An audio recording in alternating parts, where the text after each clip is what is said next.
এই যে, আর বাবু এসছে গো। ও, একটু এদিকে আসো। বাবু, আমাদের তো বয়স হয়েছে, আর আমরা কতদিন বাঁচবো, তাই আমরা দুজনে মিলে ঠিক করেছি তোমার বিয়েটা দিয়ে যাবো।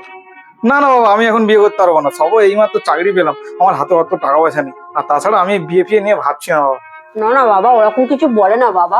তোমার তো বয়স হচ্ছে, অনেক কষ্ট একটা মেয়ে পেয়েছি, তুমি বিয়ে করে নাও বাবা। কি গো, তুমি কিছু বলো। হ্যাঁ বাবা, তুমি ওরকম করো না বাবা। আমাদের তো বয়স হয়েছে, বলো আমরা আর কটা দিন বাঁচবো।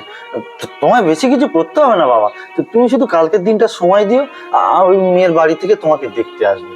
সবই তো বুঝতে পারছি বাবা, আর আমার মনে হয় কালকে ছুটি হবে না। আর তাছাড়া আমি এইসব বিয়ে ফিয়ে নিয়ে কিছু ভাবছি না।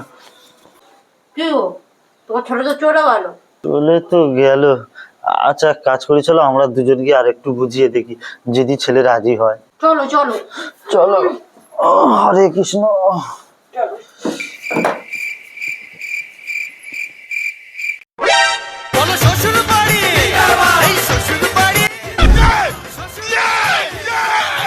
কি